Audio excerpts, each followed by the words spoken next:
বলছিলাম মনে রাখা ভালো হবে, বিচারের মাঠে সবচেয়ে ভারী নেকির ইবাদত হলো ভালো চালচলন, ভালো আচরণ।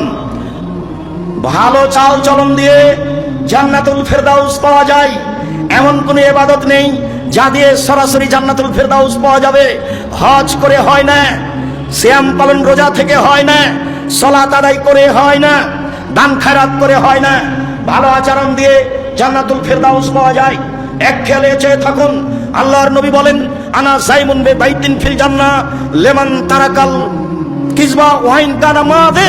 কেউ যদি মজাক করেও মিথ্যা না বলে, আমি মুহাম্মদ সাল্লাল্লাহু আলাইহি সাল্লাম তাকে জান্নাতে একটি ঘর নিয়ে দিব। কেউ যদি মজাক করে হলেও মিথ্যা না বলে, আমি তাকে জান্নাতে একটি ঘর নিয়ে দিব। তিনি বলেন, ওবে বাইতিন লেমান তারাকাল মেরা ওয়াইন কানা মুহিক্কান। কেউ যদি তর্ক ছেড়ে দেয় সত্য হলেও, না আপনার এক সাহেব এটা বলেছেন, আরে না এটা বলেছেন, আরে না এটা বলেছেন, আসসালামু আলাইকুম গেলাম, আপনার সাথে আমি তর্ক করতে রাজি নই। সত্য হলেও যে তর্ক ছেড়ে দেয়, আমি মুহাম্মদ সাল্লাল্লাহু আলাইহি সাল্লাম তার জন্য জান্নাতে একটি ঘর নিয়ে দিব। এবার তিনি বলছেন, ওয়ালাল জান্নাতুল লিমান হাসানা খুলুকাহু। যে তার চালচলন ভালো করলো, আমি মুহাম্মদ সাল্লাল্লাহু আলাইহি সাল্লাম তাকে জান্নাতুল ফেরদাউস নিয়ে দিব। চালচলন ভালো বলে কাকে? সকাল হতে হতে বড় ভাইয়ের হাত ধরে ক্ষমা নিতে হবে, দুইজনে একসাথেই চলতে হবে, ভাইয়ে ভাইয়ে। গলিতে বাংলা কাঠের কাঠ কাঁটা দিয়ে রাস্তা ঘেরে দিয়েছে, কে বলছে তুই কোন দিকে যাবি, যা তুই কোন দিকে যাবি যা। ওর বউ বলছে যেতে যেতে দিবা, যেতে দিবেন, ভালো করে বলো, ভালো করে বলো। বদ মায়া লোকটা বলছে ভালো করে বলো, ভালো করে বলো। কত খাসরত খারাপ গাইতেন সেই স্বামীকে ভাবে বলছে, অবাক কথা, স্বামীকে ভাবে উদ্বুদ্ধ করছে অন্যায়ের পরে। এরপরে যদি এরকম কাজ করেন, সত্যি এরকম মহিলার উপরে গজব নজর, একে তালাক দিয়ে দিন, একে বাড়িতে রাখা। কি করে এই কথা বলতে পারি যে ভালো করে বেড়া দেন, ভালো করে বেড়া দেন, ও যেন বের হতে না পারে, ও যেন আমাকে গালি দেয়, আমাকে গালি দেয়, আমার গাছ সিম গাছটাকে ছাগল দিয়ে খাওয়াই দিয়ে আমাকে গালি দেয়।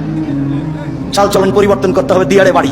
এদিকে দেখেন, এই ছেলে খেয়াল করো, তোমার বাপ যখন ধান কাটছিল আয় তো নাই, তো ফাঁড়ি দিচ্ছে, তো মাঝামাঝিতে একটা ধানের গোছ পড়েছে, এটা কি করবে তোমার বাপ? তোমার বাপ যদি এটা নিজের দিকে নিয়ে নেয়, তোমার বাপ জালেম। বড় বড় আলেম ওলামা বসে আছে, দেখো ফতোয়া দেখি কিভাবে উল্টে দেয়। তোমার বাপের উচিত মধ্যের থোপটা কোন দিকে দিবে? প্রতিবেশীর দিকে দিবে।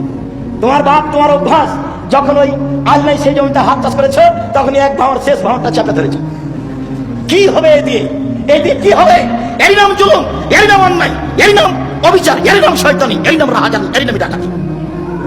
কেন আপনার স্বভাব এরকম হবে? আপনার খাসলত কেন এরকম হবে? কেন আপনার ছাড় নেই? ছাড় কেন নেই? কেন আপনার ভাইয়ের উপরে মুখের উপরে লড়ে যাবেন? কেন আপনার বোনের উপরে মুখের উপরে বলতে লাগবেন?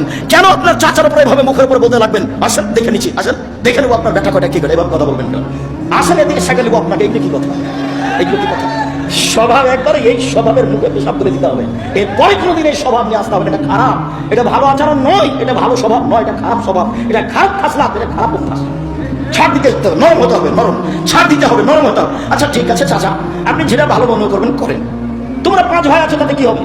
তোমার চাচা যেটা করছে মেনে নাও। কতটুকু লস হতে পারে তোমাদের? কতটুকু লস হতে পারে? তোমার তো স্বভাব আমি জানি, তোমার তো হুজুর বলেছে গরু 7 ভাগে চলবে, তারপরে গোস্ত নিয়ে মারামারি লাগিয়েছ। সেই কথা তো আমাকে অনেকেই বলে, কুরবানির গোস্ত নিয়ে মারামারি লাগিয়েছে।